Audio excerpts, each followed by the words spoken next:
Generation X. In general terms, those born between 1965 and 1980. Latchkey kids. Independent. Existentialism. Modern philosophy focusing on personal experience, human ability, and responsibility in an otherwise meaningless universe. We're the cause. This is the effect. We're the Gen X-istentialists.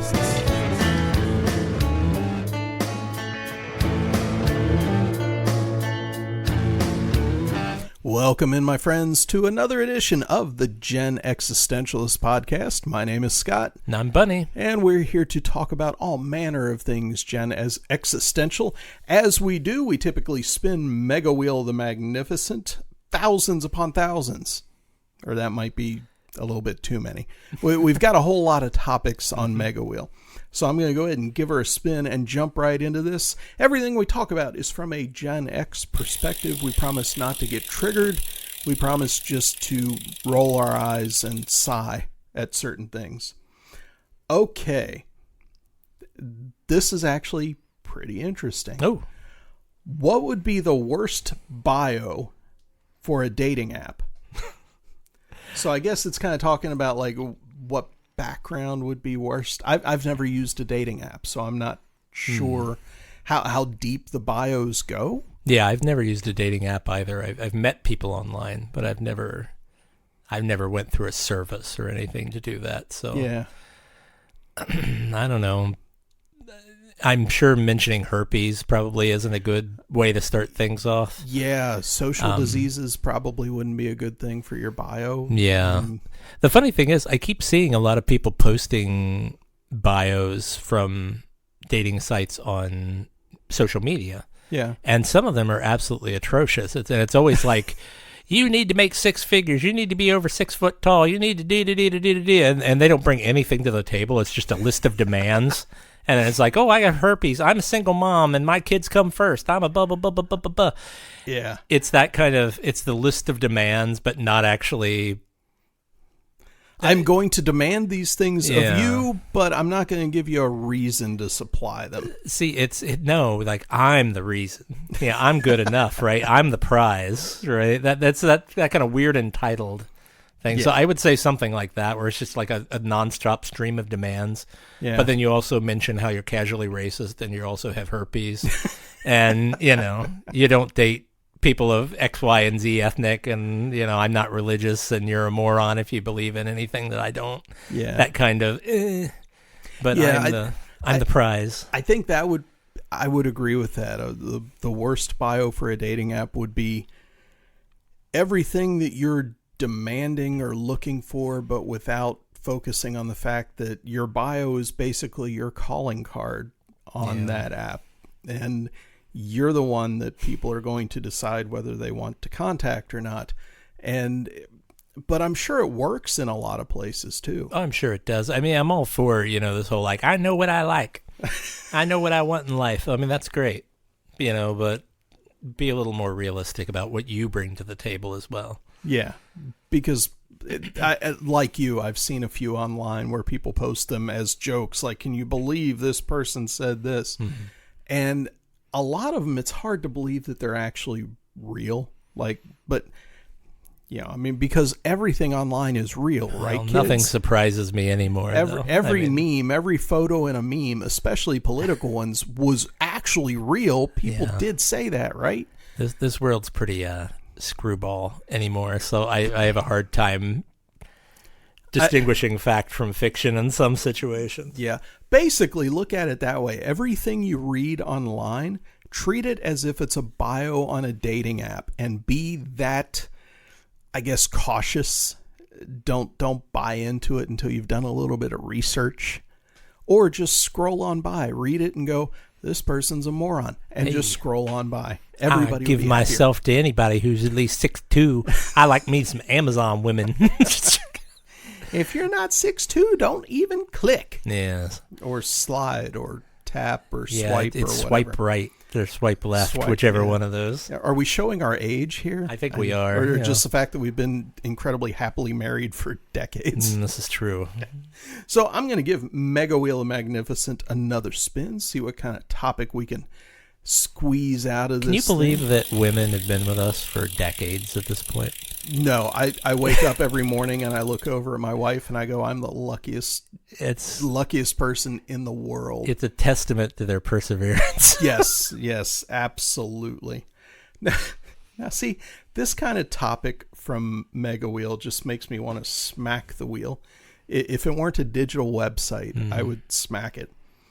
This is literally what this says. What do you really care about? All right. What do I really care about?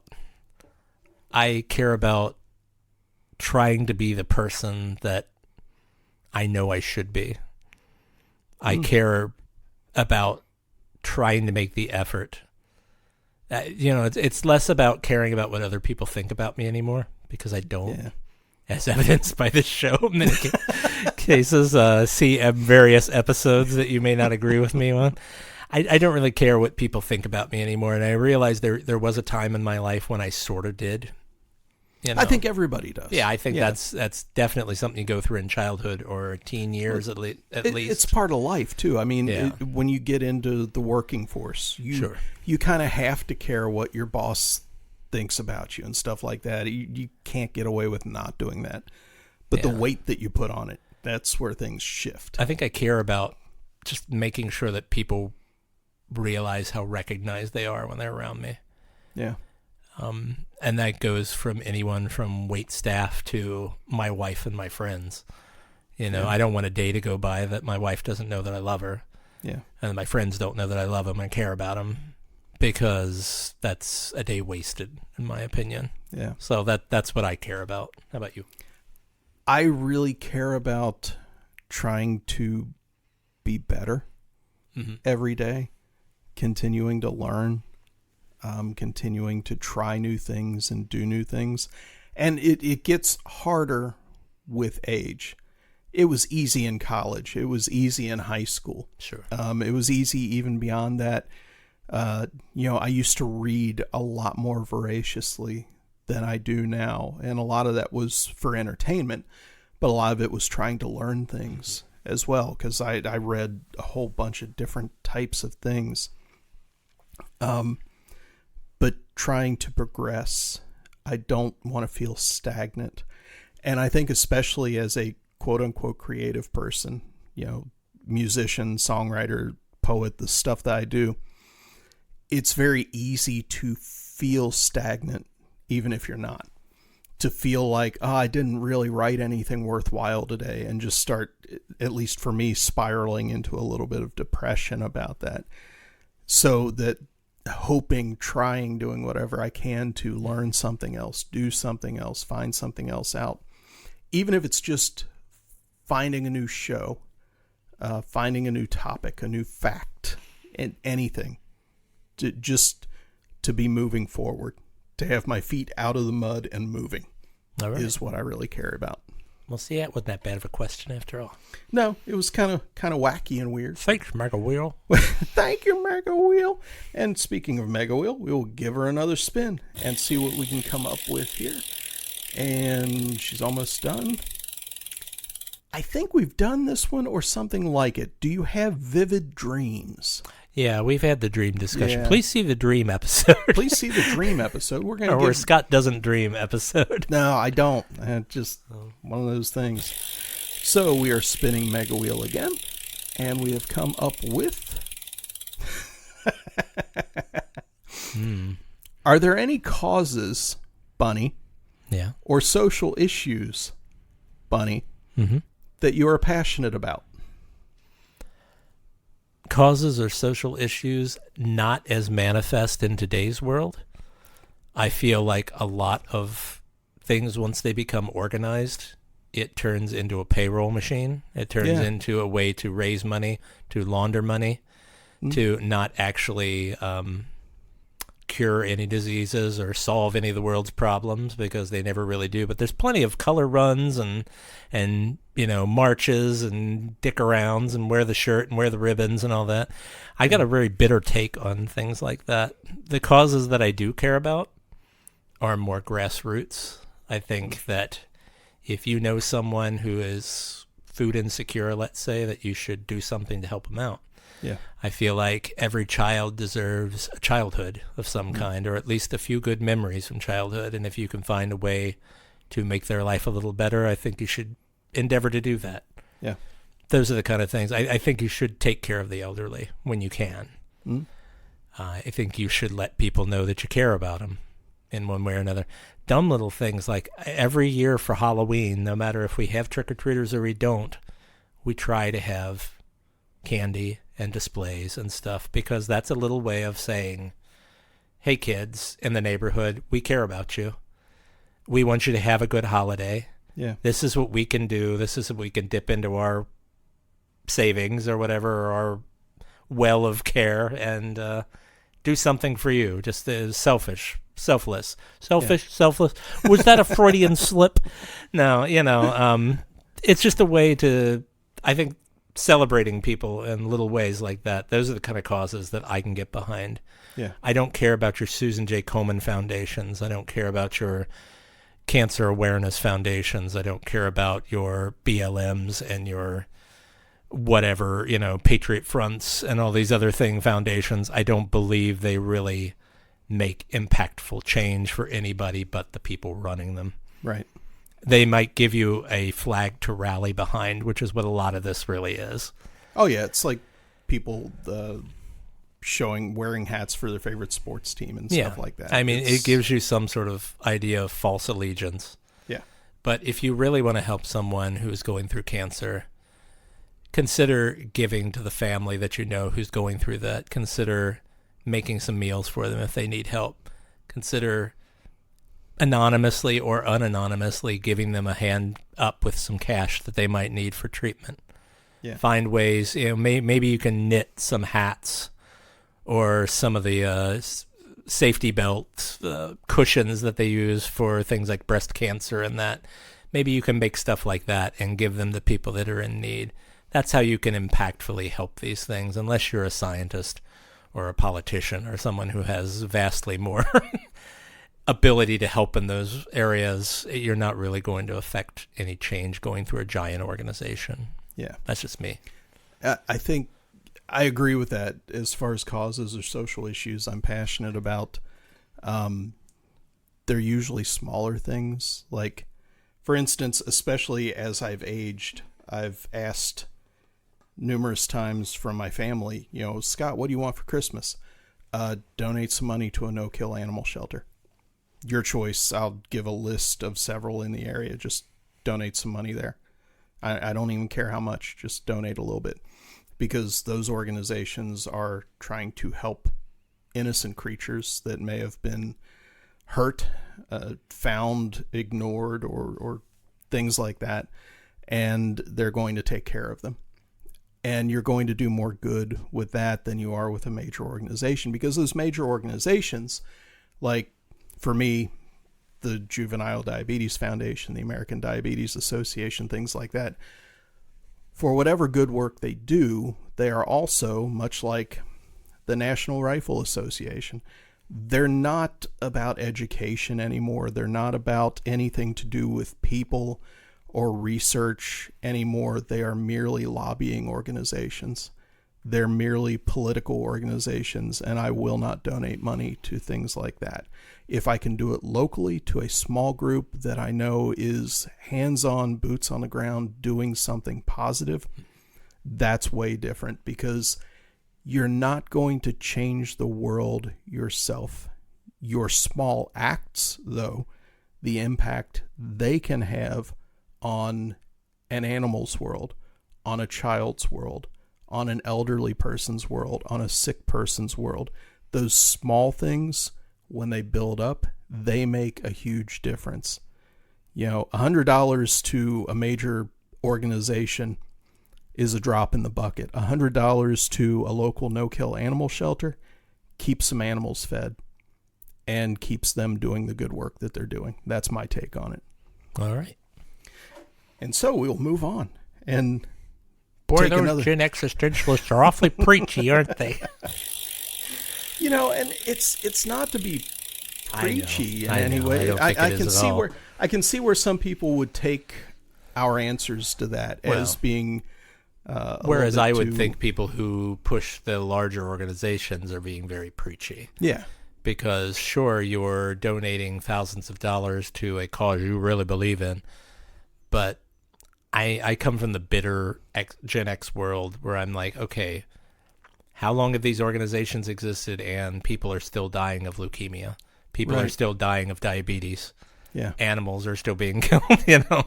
Yeah. Cancer is still running rampant and is even getting worse now, you know. I mean, if these organizations really took the money that they receive and really pushed the research, we should have more happening now instead of just different treatments that cost more money. Yeah. And to be brutally frank about it, if you're going to have government, isn't that really what government's for? Better roads, way better education, not a new bomber, not a new fighter jet. I mean, after the last few years, do you really trust the government not to do anything in your best interest? In another part of the world, granted, we need defense. When the United States government changed the War Department to the Department of Defense, that's where things went a little haywire because there's way more offense going on than there is defense. That's just my take. And when you look at the budget and how much money has been lost or that they can't account for, my thing there is if you can't account for money that you've been given in your agency, you don't get any more until you can show me where the money went. You don't work in that organization anymore is my thing. If you can't be accountable for anything, you should not have that position. Right. But nobody seems to lose their jobs. Nobody seems to not get reelected. So, you know, if you expect the government to take care of you, be that through diabetes research or be that through the Department of Defense, I got a bridge to sell you in Baltimore. Yeah. But you have to dissemble it yourself, though. The whole thing is, and this goes for companies too, if I'm a company owner and I've got 200 employees, I want them to have the best health care. I want them to have the best because if they've got the best, they're going to bring their best to work for me. Mm-hmm. I want to pay them enough so that they can own a house because if they can own a house, they're going to come in, they're going to work better for me. It's employer-employee to me is a symbiotic relationship. And there's this huge chasm between the two. And I think it's kind of inherent to capitalism. But that's a whole other topic. So during that discussion there, I spun Mega Wheel of Magnificence. Oh, did you? Again. I did. Gosh, I didn't even hear it. Yeah, and we were all ready for the new topic and then just kind of veered off again. Yeah. So what was your first job, and did you enjoy it? My first job was actually pouring concrete for driveways. Yes. I had no idea. When the hell was this? I was 14. I did it for one summer, and I didn't like it. Can't imagine why. I didn't. It was put on float duty mostly because I was so small. Yeah. At the time, you know, they have this metal thing that you float on top of the concrete to make it smooth. Mm-hmm. And that was mainly my job, that and raking concrete into position. And I did that for one summer, and it was very hot, very tiring. Yeah.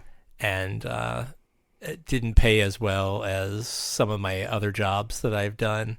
It was very long hours. Yeah. And gave me it gave me an appreciation for people that do stuff like that. My hat's off to you.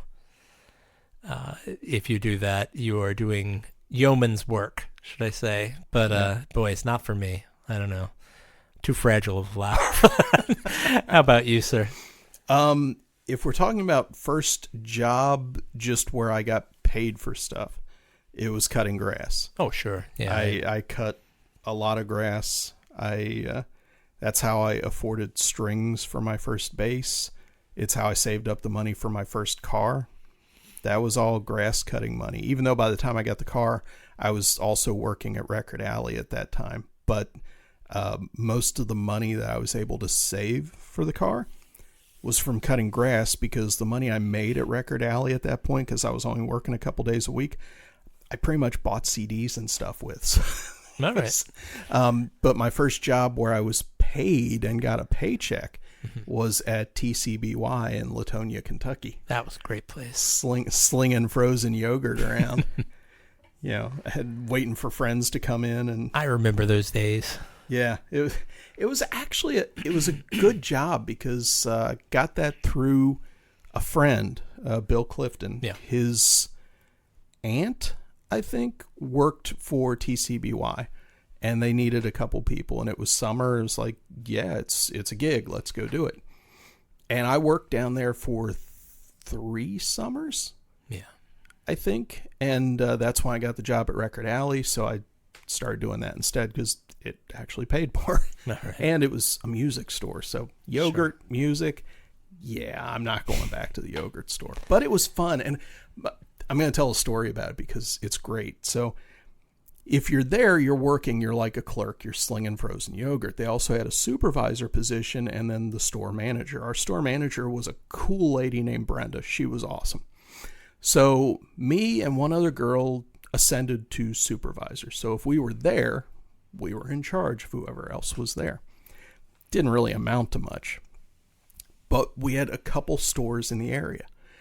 And one Saturday, I think it was, I got asked to work at the other store, which was in Erlanger.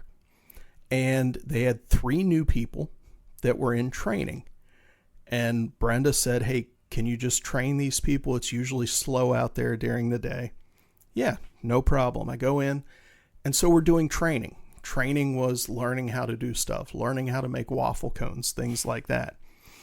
And I was of the opinion, we're just going to do this. It's going to be a mess because, you're learning to make waffle cones. You've got the dough stuff you're pouring out. Imagine you have 15 and 16-year-olds training 14 and 15-year-olds. Yeah, basic. It was the mess you can think it was. And the fact that there were 3 people there with me trying to get everybody corralled, it was a mess.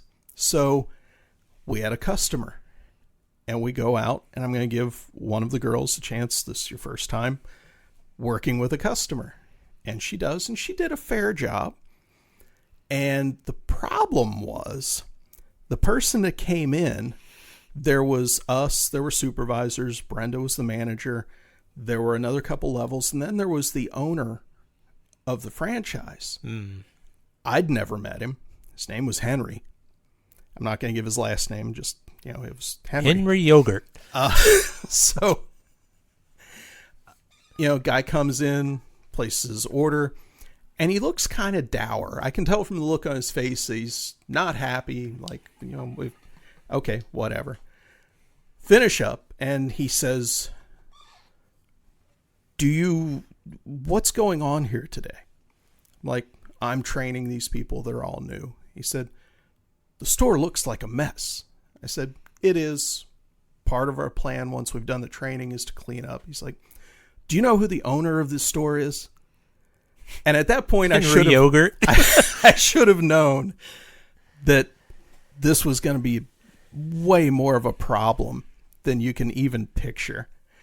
I said, yeah, it's Henry, because I knew that. I'd never met him, but I knew the name. And he said, I'm Henry. I'm just like, oh, wow. This day just really went to hell. Just in a few moments. He called Brenda. Brenda had to come in. She had something else she was doing that day. That's why she wasn't there. Yeah. And as the saying goes, the shit hit the fan. And the only thing I had in my favor was this. I was just doing what I was told. And I was doing it as well as I could. And I hate looking back on it that I fell back on that excuse, because looking back, even being 16, I could have done better. We could have cleaned up as we went. Sure. But Henry also sounds like he was kind of an uptight guy. Oh, he could have used a waffle cone or two. Yeah. It was. I mean, if you're the owner of the store and you come in and you see things are in that shape, wouldn't you just immediately go, hi, I'm this person. Can I help? Here's a suggestion for Henry, if you're out there listening. I'm sure he's long dead. Oh, well, yeah, get the Ouija board out and see if I can invite him to explore this idea. How about not hiring 14 to 16-year-olds to run your organizations? And then number 2, how about paying people so you can actually hire adults who have responsibility to take care of these things? Well, instead of this cretin over here across from me who is playing fucking tape ball in the back. Yeah, that's a whole other story. Yeah, instead of taking care of his uptight customers. So. Yeah, as will surprise no one, the stores all closed within a couple years. It's a shame because they had really good frozen yogurt. Yeah, it was, but I mean, frozen yogurt was kind of a fad, so it just... Yeah, and it was expensive for what it was. Which was nice. For the areas where the stores were, it was kind of an affluent sort of treat. It? Yeah. I never knew that. Yeah, it was expensive. That must be that white privilege I keep hearing about. And on that note, hey, thanks everybody for listening. This has been the Gen X-istentialists for this week. My name is Scott. I'm Bunny. We'll catch you next week. Have a good one.